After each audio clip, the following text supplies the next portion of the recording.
Hello friends, welcome to inspire study. आज के इस क्लास में हम लोग बिहार पुलिस कांस्टेबल के लिए 9th और 10th का एनसीईआरटी को कवर करेंगे।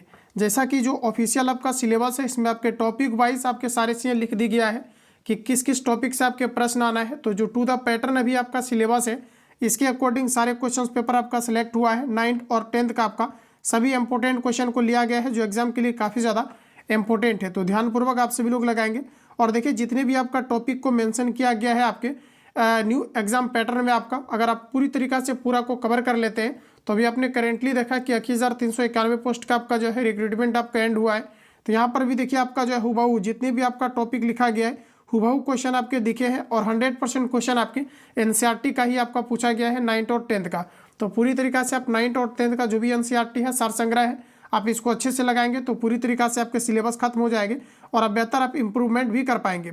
तो देखिए आज का पहला प्रश्न आपके सामने आ गया है कि निम्नलिखित में से कौन सा तत्व है, ये आपको पर बताना है।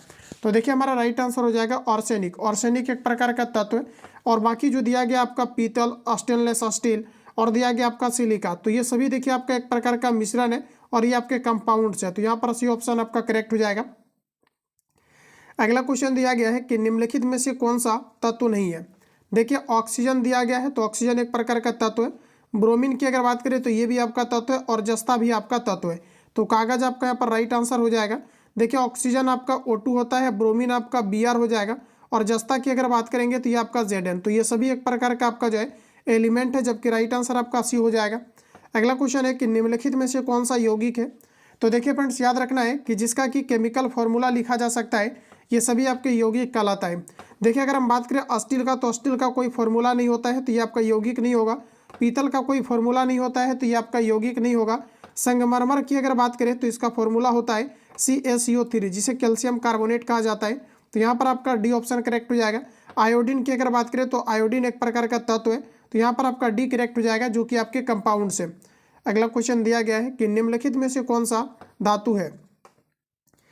चलिए आंसर करेंगे आप लोग, राइट आंसर क्या है। तो देखिए अगर धातु की बात करेंगे तो आपका राइट आंसर हो जाएगा आयरन। आयरन एक प्रकार का धातु है। अगला क्वेश्चन है कि निम्नलिखित में से कौन मिश्रण है। चलिए आंसर बताइए आप लोग, राइट आंसर क्या है।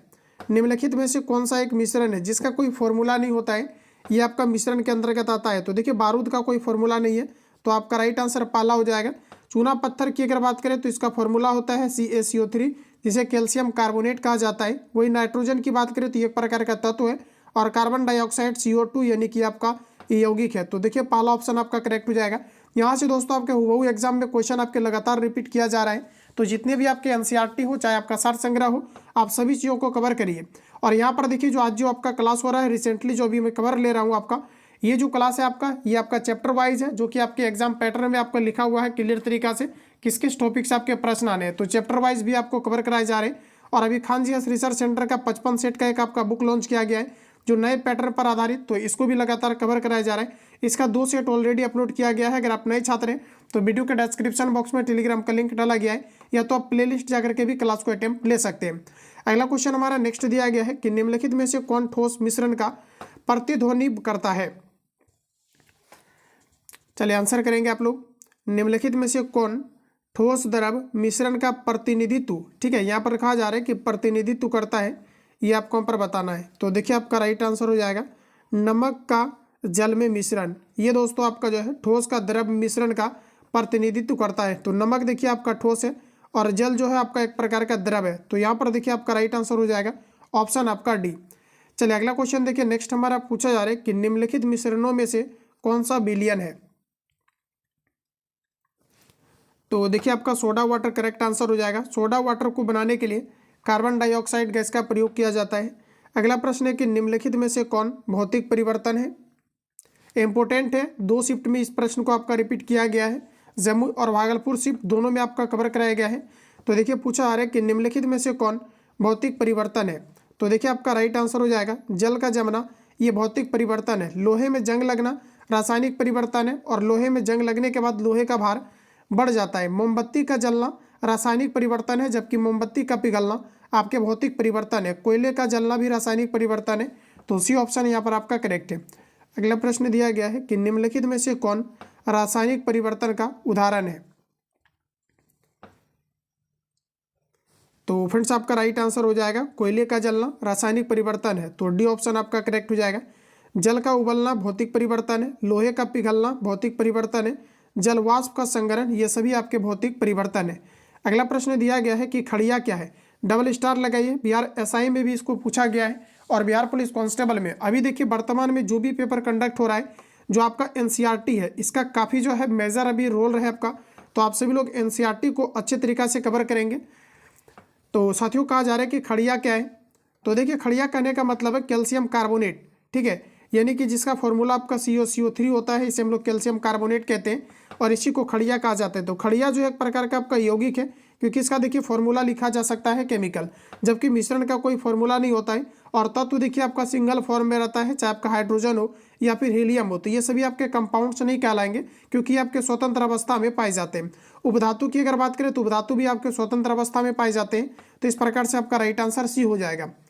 चलिए अगला क्वेश्चन दिया गया है कि रेत के सूक्ष्म कणों का जल में मिश्रण निम्नलिखित में से किसका उदाहरण है।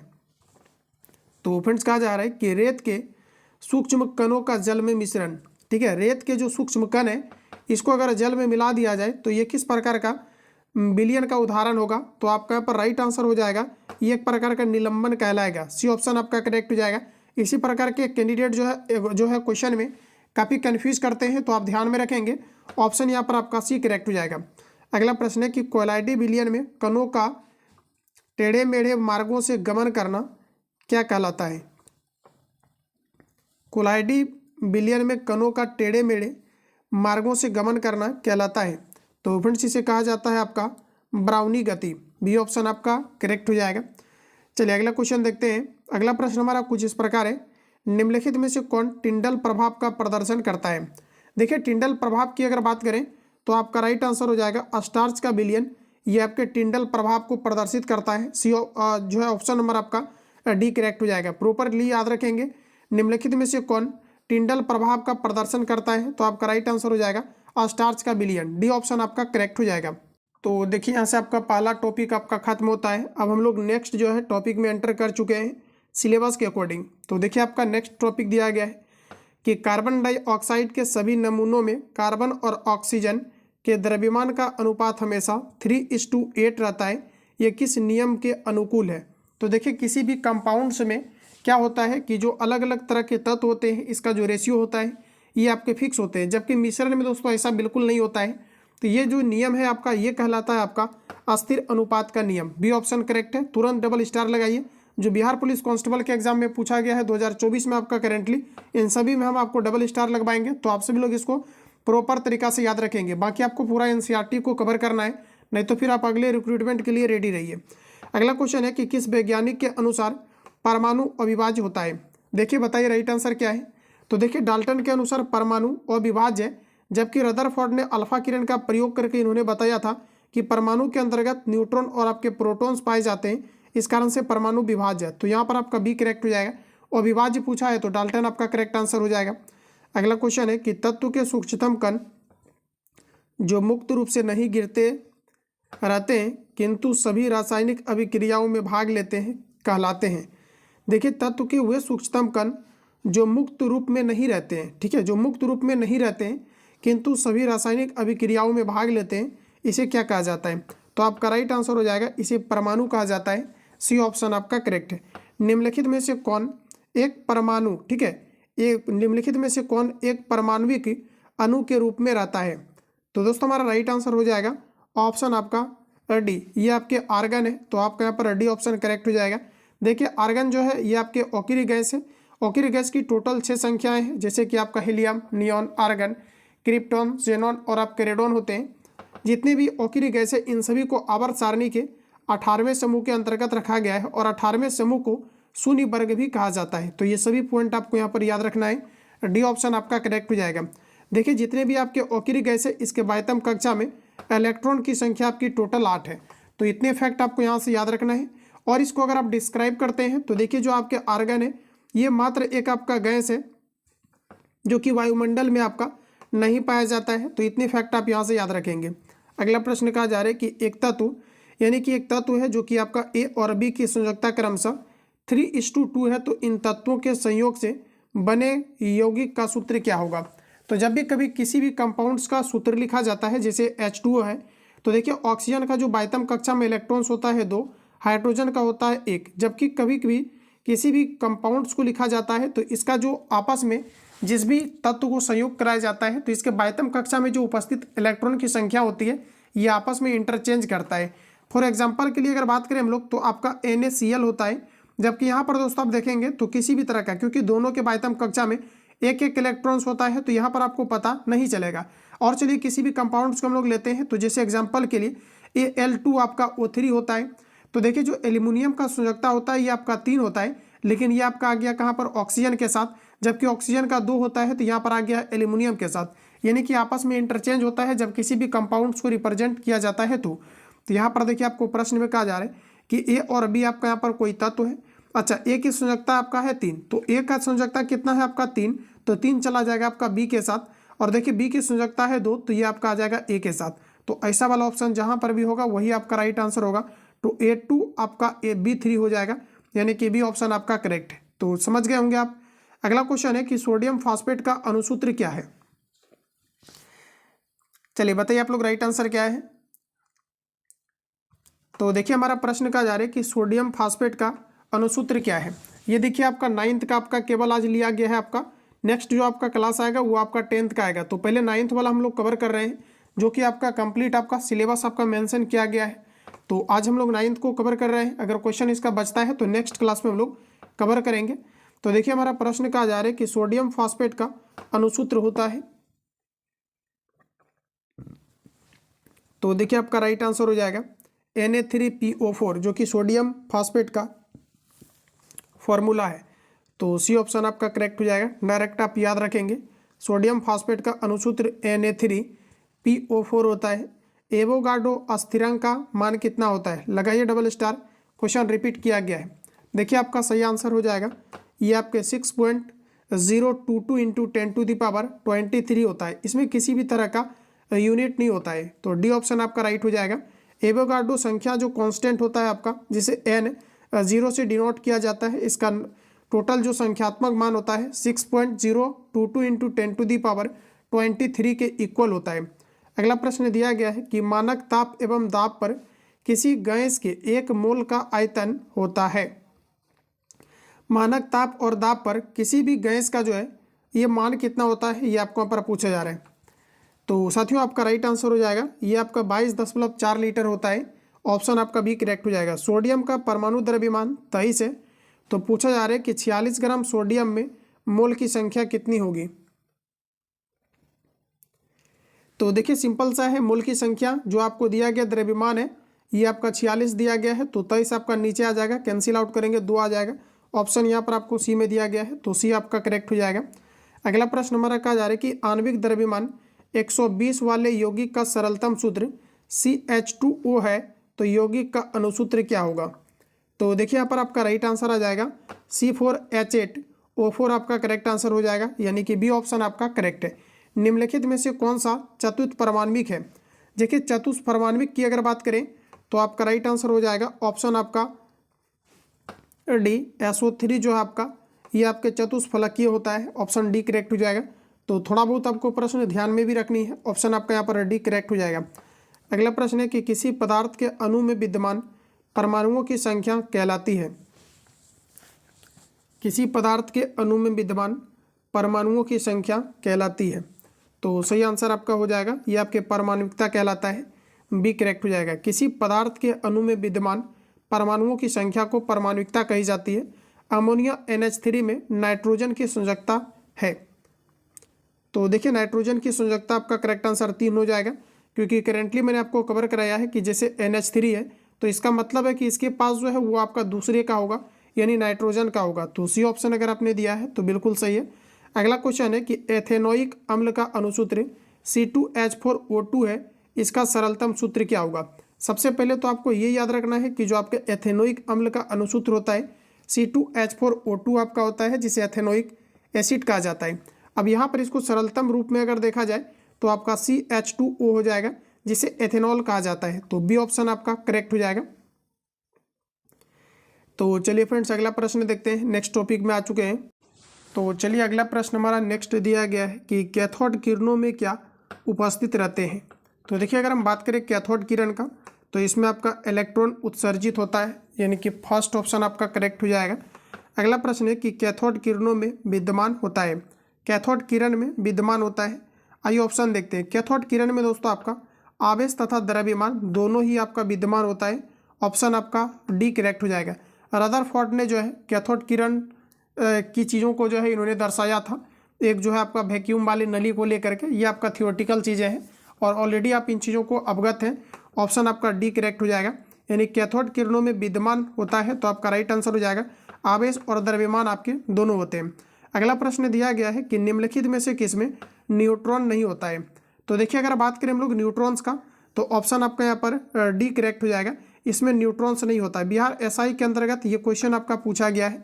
ऑप्शन आपका यहाँ पर डी करेक्ट हो जाएगा। ट्राइट्रियम, ड्यूटेरियम और प्रोटियम की अगर बात करें तो ये सभी आपके हाइड्रोजन के समस्थानिक होते हैं। अगला प्रश्न दिया गया है कि कक्षा के ऊर्जा स्तर होते हैं। चलिए तो कक्षों के जो ऊर्जा स्तर होते हैं ये आपका देखिए नाभिक से दूर जाने पर बढ़ते हैं। बी ऑप्शन पहला ऑप्शन आपका राइट हो जाएगा। कक्षा का जो ऊर्जा स्तर होता है नाभिक से दूर जाने पर ये आपके बढ़ते हैं। तो देखिए पहला ऑप्शन अगर आपने लगाया है तो बिल्कुल आपका करेक्ट है। अगला क्वेश्चन है, देखिए नेक्स्ट क्वेश्चन जो आपका है ये आपके जम्मू जिला का जो पेपर कंडक्ट हुआ था संभवतः 11 को या 7 को, ये प्रश्न आपका पूछा गया था। इसको मैंने एनालिसिस कराया था। देखिए एक कक्षा में इलेक्ट्रॉनों की अधिकतम संख्या दी जाती है, तो यानी कहने का मतलब है कि यहाँ पर आपको फॉर्मूला पूछा जा रहा है। इसका फॉर्मूला होता है 2n²। पहला ऑप्शन आपका करेक्ट हो जाएगा।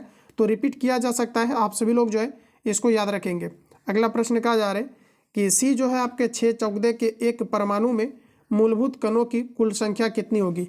हमेशा के लिए आप याद रखेंगे कि जेड, एन और जो आपका ई होता है ये आपस में बराबर होते हैं।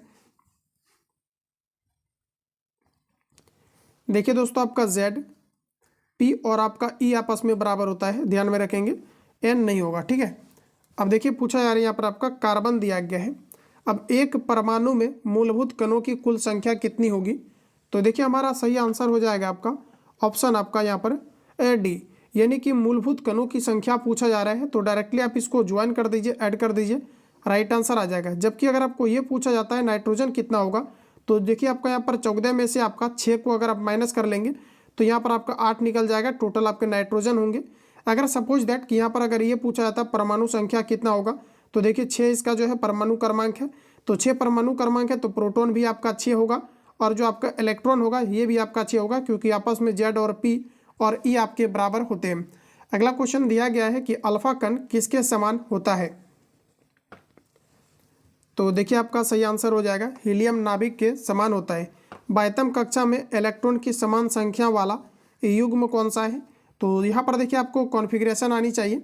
अब देखिए यहाँ पर आपका राइट आंसर हो जाएगा ऑप्शन आपका एक। देखिए क्लोरीन और ब्रोमीन की बाह्यतम कक्षा में केवल एक इलेक्ट्रॉन्स पाए जाते हैं, तो यहाँ पर आपका पहला ऑप्शन करेक्ट हो जाएगा। अगला प्रश्न है कि एक परमाणु पर कुल आवेश -1 है, ठीक है। एक परमाणु पर कुल आवेश -1 है, इसमें 18 इलेक्ट्रॉन तथा 20 न्यूट्रॉन है। इसकी द्रव्यमान संख्या क्या होगी, बताइए आप लोग, राइट आंसर क्या हो जाएगा। तो दोस्तों आपका द्रव्यमान संख्या इसका आ जाएगा आपका 37। ऑप्शन यहाँ से आपका बी करेक्ट हो जाएगा। देखिए न्यूट्रॉन दिया गया है और इलेक्ट्रॉन दिया गया है, ऐड कीजिएगा तो ये आपका निकल जाएगा परमाणु द्रव्यमान, लेकिन आवेश -1 है तो आपका राइट आंसर हो जाएगा 37।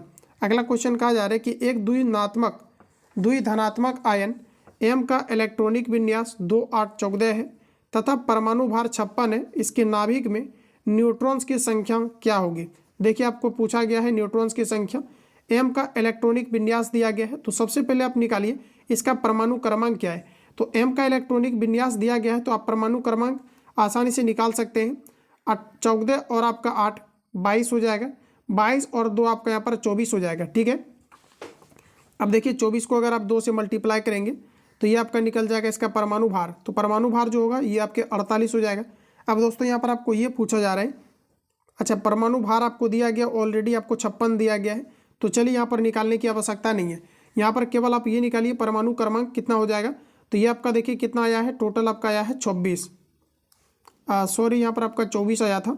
देखिए 14 और 8 आपका आ जाएगा 22 और 2 आपका 24 आ जाएगा। तो ये आपने जो निकाला है, ये क्या निकाला है आपने, तो m का जो है परमाणु क्रमांक निकाला है। अब देखिए इसके परमाणु भार दिया है, तो परमाणु भार में इसको माइनस कर लीजिएगा तो कंप्लीट आपका निकल जाएगा n, क्योंकि अभी मैंने आपको तुरंत बताया है। तो 56 में से चलिए हम लोग यहाँ पर 24 को माइनस करते हैं, ये आपका 2 हो जाएगा, यहाँ पर 3, यानी कि 32 आपका राइट आंसर आएगा। ऑप्शन आपको बी में दिया गया। अगर किसी भी तरह का आपको प्रॉब्लम होता है समझने में तो आप कमेंट बॉक्स में अपना फीडबैक जरूर देंगे ताकि उस पर आगे विचार की जाए। अगला क्वेश्चन दिया गया है कि के जो है, के देखिए 1940 आवेश -1 में इलेक्ट्रॉन की संख्या क्या होगी। तो देखिए आपका Z, E और P आपस में बराबर होता है। तो यहाँ पर देखिए आपका 19 दिया गया है, तो इलेक्ट्रॉन की संख्या कितनी होनी चाहिए आपका, ये 19 होना चाहिए, क्योंकि आपस में Z, E आपका P बराबर होता है। और Z को हम लोग कहते हैं परमाणु क्रमांक, जो किसी भी तत्व के नीचे में लिखा जाता है। तो यहाँ पर देखिए जो आपका राइट आंसर आएगा क्या आएगा, तो ऑप्शन आपका यहाँ पर बी करेक्ट होगा 20। अब क्यों होगा, क्योंकि जो इलेक्ट्रॉन का माइनस जो आवेश है ये आपका चूंकि घटा हुआ है, तो इसमें आप ऐड करेंगे तो ये आपका टोटली कितना हो जाएगा 20। तो इस प्रकार से जो हमारा राइट आंसर आएगा ऑप्शन आपका बी करेक्ट हो जाएगा। चलिए अगला प्रश्न देखिए। अगला प्रश्न हमारा कुछ इस प्रकार है। प्रश्न दोस्तों कहा जा रहा है कि परमाणु के नाभिक के नज़दीक कौन सी कक्षा होती है। कक्षा हमारा होता है के, एल, एम और एन। के में टोटल 2 इलेक्ट्रॉन्स, एल में 8, एम में आपका टोटल 18 और एन में 32 इलेक्ट्रॉन्स रखे जाते हैं। तो परमाणु के नाभिक के नज़दीक कौन सी कक्षा होगी, तो मुझे लगता है कि आप बिल्कुल इसको बना दिए होंगे। पहला ऑप्शन करेक्ट हो जाएगा, क्योंकि शुरुआत यहीं से हो रहा है, तो पहला ऑप्शन करेक्ट हो जाएगा। यानी जो कक्षा लिखा जाता है इस प्रकार से आपका पहला में 2, फिर आपका 8, फिर 18 और फिर आपका यहाँ पर 32 लिखा जाता है। तो इस तरह से आप चीज़ों को याद रखेंगे। पहला ऑप्शन सही है। किस कक्षा या सेल में इलेक्ट्रॉन की सबसे कम संख्या होती है, तो आपका राइट आंसर हो जाएगा के, क्योंकि यहाँ से आपका स्टार्ट ही होता है। तो आपका पहला ऑप्शन करेक्ट हो जाएगा। नेक्स्ट क्वेश्चन है कि निम्नलिखित तत्वों में से किसका इलेक्ट्रॉनिक विन्यास 2, 8, 4 होता है। देखिए 8, 2, 10 और 4 14। 14 जो है ये आपका सिलिकॉन का होता है, जो कि आपके अर्धचालक है। ऑप्शन बी आपका दोस्तों करेक्ट हो जाएगा। अर्धचालक का प्रयोग सौर पैनल को बनाने के लिए किया जाता है और जर्मेनियम या सिलिकॉन का प्रयोग किया जाता है। तो यहाँ पर आपका आया है 14, तो ये आपका आ जाएगा सिलिकॉन का। ठीक है, तो यहाँ पर जो आपका राइट आंसर होगा बी ऑप्शन करेक्ट है। सोडियम देखिए कोई खास नहीं है, सोडियम का परमाणु क्रमांक आपका 11 होता है। सल्फर का परमाणु क्रमांक आपका 16 होता है। तो ये सभी पॉइंट आप यहाँ से याद रखेंगे। अगला प्रश्न है, क्योंकि ये सभी क्वेश्चन आपके पूछे जाते हैं। 1275 का जो एसआई का एग्जाम कंडक्ट हुआ है, सोडियम का इसमें परमाणु क्रमांक पूछा गया था। आप समझ सकते हैं कि कुछ क्वेश्चन आपके होते हैं जो काफ़ी ईजी होते हैं। इनमें से कौन सा ऑकिरी गैस है। ऑकिरी गैस की टोटल संख्या 6 है, जिसमें कि आपका helium, neon, argon, krypton, xenon और आपका रेडॉन आता है। तो बी आपका करेक्ट हो जाएगा जेनॉन। चलिए बढ़िया अगला क्वेश्चन की ओर। नेक्स्ट क्वेश्चन आ गया है। तो देखिए अगला टॉपिक का हमारा नेक्स्ट क्वेश्चन आ चुका है। कहा जा रहा है कि निम्नलिखित में कौन नवीकरणीय प्राकृतिक संसाधन है।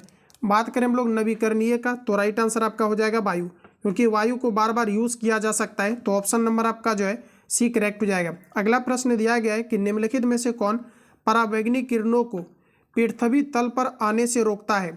पराबैंगनी किरण को पृथ्वी तल पर आने से रोकने का काम करता है ओजोन, जिसका फॉर्मूला O3 होता है। ओजोन परत की मोटाई डॉप्सन में मापी जाती है। अगला क्वेश्चन है कि पृथ्वी तल का जल क्षेत्र क्या कहलाता है। पृथ्वी तल का जल क्षेत्र कहलाता है जलमंडल। बी ऑप्शन आपका सही है। बढ़िया अगला क्वेश्चन की ओर। समुद्र में कौन सा लवण सबसे अधिक मात्रा में पाया जाता है। Calcium fluoride, calcium chloride, sodium chloride, sodium fluoride. तो आपका राइट आंसर हो जाएगा सोडियम क्लोराइड पाया जाता है, जिसका फॉर्मूला NaCl आपका होता है, ध्यान में रखेंगे। तो यहाँ पर आपका सी ऑप्शन करेक्ट हो जाएगा, यानी सोडियम क्लोराइड। वायु द्वारा मिट्टी की ऊपरी सतह का हटाया जाना क्या कहलाता है। तो साथियों इसे कहा जाता है अपरदन। बी करेक्ट है। अगर जीके में आपके प्रश्न आता है कि पंजाब और हरियाणा में भूमि अपरदन का मुख्य कारण क्या है, तो आप ध्यान रखिएगा गहन कृषि आपका राइट आंसर हो जाएगा। अगला प्रश्न है कि मानव शरीर में जल की उपस्थिति से क्या नियमित होता है। तो शरीर का टेम्परेचर आपका नियमित होता है। पहला ऑप्शन करेक्ट है। पृथ्वी की ऊपरी सतह जहां पेड़ पौधे को उगाया जाता है क्या कहलाती है। तो दोस्तों ये आपका कहलाता है मिट्टी। ऑप्शन आपका डी सी करेक्ट हो जाएगा। अगला प्रश्न है कि किन आयनों के द्वारा जल खारा होता है। लगाए डबल स्टार, इंपॉर्टेंट है आपके एग्जाम के लिए। यहाँ पर देखिए आपका सही आंसर जो होगा यहाँ पर देखिए आपका कैल्शियम भी होगा, कैल्शियम के कारण से भी खारा होते हैं। इसके अलावा दोस्तों आपका जो है मैग्नीशियम के कारण से भी खारा होते हैं। तो इस प्रकार से अगर देखा जाए तो ये आपका मैग्नीशियम भी करेक्ट आंसर होगा और यहाँ पर आपका कैल्शियम भी करेक्ट आंसर होगा। लेकिन इस बुक में जो है यहाँ पर अरेंजमेंट थोड़ा एरर है, तो आप इसको सही करेंगे। अगर आपको एग्जाम में दिखेगा तो वहाँ पर आपको दोनों ऑप्शन दिया हुआ रहेगा निश्चित रूप से। तो किन आयनों के द्वारा जल खारा होता है, तो मैग्नीशियम और आपका कैल्शियम, ये दोनों आपका करेक्ट आंसर होगा। ओजोन परत के ह्रास में मुख्य प्रदूषक क्या है, तो सही आंसर हमारा हो जाएगा नाइट्रोजन के ऑक्साइड एवं क्लोरोफ्लोरोकार्बन, और डी आपका करेक्ट है। अगला प्रश्न है कि मृदा प्रदूषण का मुख्य कारण क्या है। मृदा प्रदूषण का मुख्य कारण होता है प्लास्टिक। चलिए अगला क्वेश्चन नेक्स्ट दिया गया है कि सीसा पीबी किस प्रकार का प्रदूषक है। सीसा किस प्रकार का प्रदूषक है, तो हमारा राइट आंसर हो जाएगा वायु प्रदूषक है। सी ऑप्शन आपका करेक्ट हो जाएगा। अगला प्रश्न है कि किस गैस के प्रभाव से ताजमहल को खतरा है। देखिए यहाँ पर हमारा सही आंसर हो जाएगा सल्फर डाइऑक्साइड के कारण से ताजमहल को खतरा है, तो बी आपका करेक्ट हो जाएगा। अगला प्रश्न है किन गैसों के कारण अम्ल वर्षा होती है। अम्ल वर्षा जो है सल्फर डाइऑक्साइड के कारण से होता है। तो यहाँ पर देखिए जो हमारा सही आंसर हो जाएगा, पहले तो आपका नाइट्रोजन के ऑक्साइड हो जाएगा जिसके कारण से होते हैं, इसके अलावा सल्फर के डाइऑक्साइड। यहाँ पर देखिए आपका दोनों ऑप्शन आपका करेक्ट हो जाएगा। ए एंड आपका जो बी है ये आपका बोथ, यानी कि आपका दोनों करेक्ट ऑप्शन दिया गया है जिसके कारण से अम्ल वर्षाएं होती है। अगला प्रश्न में दिया गया है कि ओजोन छिद्र से क्या तात्पर्य, तो ओजोन परत का मोटाई कम हो जाना ये आपके ओजोन छिद्र कहलाता है। और इस बेसिस पर जो आपका राइट आंसर हो जाएगा ऑप्शन आपका यहाँ पर पराबैंगनी किरणों का धरती पर पहुंचना या जो है ओजोन परत का जो है पतला हो जाना, ये आपके ओजोन छिद्र कहलाता है। तो यहाँ पर आपका डी करेक्ट हो जाएगा। अम्ल वर्षा नहीं होगा। हरित गृह प्रवाह जो कि कार्बन डाइऑक्साइड के कारण से होती है। वैश्विक उष्मीकरण, तो ये सभी आपका गलत है, यानी कि डी आपका सही है। चलिए अगला क्वेश्चन हमारा नेक्स्ट दिया गया है किसी ठोस पदार्थ का सीधे वाष्प में परिवर्तन क्या कहलाता है। तो देखिए किसी ठोस पदार्थ का सीधे वाष्प के रूप में परिवर्तन होना, यानी किसी ठोस पदार्थ का सीधे वाष्प में परिवर्तित हो जाना, ये आपके ऊर्ध्वपातन कहलाता है। तो डी ऑप्शन अगर आपने यहाँ पर लगाया है तो बिल्कुल आपका करेक्ट हो जाएगा। वाष्पन की प्रक्रिया से उत्पन्न होती है, तो आपका राइट आंसर हो जाएगा ठंडक, बी ऑप्शन आपका करेक्ट। अगला क्वेश्चन है कि वायु का दाब जैसे जैसे घटता है वैसे वैसे द्रव का क्वथनांक क्या होगा। वायु का दाब अगर घटता है तो द्रव का जो क्वथनांक है ये भी घटता है, बी ऑप्शन आपका करेक्ट है। गैस का द्रव में परिवर्तित होना क्या कहलाता है, तो इसे कहा जाता है संघनन। किसी गैस का द्रव के रूप में परिवर्तित होने की प्रक्रिया को संघनन कहा जाता है, तो यहाँ पर आपका सी सही है। अगला क्वेश्चन है कि वह ताप जिस पर ठोस द्रव में परिवर्तित होता है कहलाता है। वह तापमान जिस पर कोई ठोस पदार्थ द्रव के रूप में परिवर्तित हो जाता है, इसे दोस्तों आपका कहा जाता है द्रवनांक, ठीक है। वह टेम्परेचर जिस पर कोई ठोस पदार्थ द्रव के रूप में परिवर्तित हो जाता है ये कहलाता है द्रवनांक, तो पहला ऑप्शन आपका सही है। अगला क्वेश्चन है कि पदार्थ के कणों को एक साथ बांधकर रखने वाला बल कहलाता है, तो सही आंसर हमारा हो जाएगा अंतरा अनुक बल कहलाता है, तो सी ऑप्शन यहाँ से सही हो जाएगा। अगला क्वेश्चन है कि वह प्रक्रिया जिसमें इत्र की गंध वायु में चारों ओर फैल जाती है कहलाती है, तो ये विसरण क्रिया के कारण से फैल जाती है, बी राइट होगा। अगला प्रश्न दिया गया है कि बर्फ का एक टुकड़ा जल की सतह पर तैरता रहता है क्योंकि, तो देखिए जो बर्फ होता है आपका, बर्फ का जो घनत्व होता है जल के अपेक्षाकृत कम होता है, जिस कारण से बर्फ पानी के सतह पर तैरते हैं। तो इसका देखिए दिया गया है कि यह जल से भारी होता है, गलत है। बर्फ और जल का घनत्व समान होता है, गलत है। बर्फ जल से हल्की होती है, तो ये आपका राइट हो जाएगा। अगला दिया गया है कि बर्फ का घनत्व जल से अधिक होता है, तो ये भी गलत होगा, यानी कि आपका सी ऑप्शन सही है। 100 डिग्री सेल्सियस ताप का केल्विन में मान क्या होगा। देखिए ये डायरेक्ट क्वेश्चन आपके पूछे गए और ये लगभग 2 से 3 शिफ्ट में आपका रिपीट किया गया था। देखिए 100 डिग्री सेल्सियस टेम्परेचर को केल्विन में चेंज करना है, तो सिंपल से यहाँ पर आपको 273 को आपको ऐड करना है, इसका राइट आंसर आपका आ जाएगा। तो 100 ऑलरेडी आपको दिया गया, 273 को ऐड करेंगे 373 आपका आ जाएगा। तो चलिए आपका एग्जैक्ट दिया गया है 373 आपका 15 केल्विन होगा। किसी पदार्थ का सेल्सियस में टेम्परेचर दिया गया है 673.15, तो सेल्सियस या सेंटीग्रेड में इस तापमान का मान क्या होगा। तो देखिए केल्विन में ऑलरेडी आपको दिया गया है, सेल्सियस में जाने के लिए इसमें आपको 273 को माइनस करना है। 673.15 में अगर 273 को आप माइनस करेंगे तो इसका देखिए एग्जैक्ट जो आंसर आपका निकल के आएगा ये आपका 400 आएगा। तो यहाँ पर आप लोग मैनेज कर लेना। अगला क्वेश्चन है कि सौरमंडल में प्लाज्मा अवस्था की उत्पत्ति का कारण क्या है। तो देखिए आपका राइट आंसर हो जाएगा उच्च तापमान है। ऑप्शन आपका यहाँ पर सी करेक्ट हो जाएगा। अगर आप नए छात्र हैं तो वीडियो के डिस्क्रिप्शन बॉक्स में जो टेलीग्राम का लिंक डाला गया है आप तुरंत टेलीग्राम को ज्वाइन कर लें, जहाँ से आप बेहतर इम्प्रूवमेंट आप कर सकते हैं। ठीक है, तो आप सभी लोग ज्वाइन कर जाएं। वीडियो के डिस्क्रिप्शन बॉक्स में लिंक आपका अटैच कर दिया गया है। गर्म करने पर गैस का आयतन क्या होगा। गर्म करने पर गैस का आयतन जो है ये आपका बढ़ जाएगा। अगला है कि आर्द्र वायु में गीले कपड़े सूखते हैं। इसका देखिए मुख्य कारण है आपका वाष्पीकरण। और देखिए ऑप्शन के अकॉर्डिंग आपका राइट आंसर हो जाएगा विलंब से। ऑप्शन आपका यहाँ पर एक करेक्ट हो जाएगा, क्योंकि आर्द्र वाले वायु में वाष्पीकरण की दर जो है ये आपका घट जाती है। तो पहला ऑप्शन अगर आपने लगाया है तो बिल्कुल आपका करेक्ट है। अगला क्वेश्चन है कि हवादार जगहों पर द्रव के वाष्पन का वेग क्या होगा।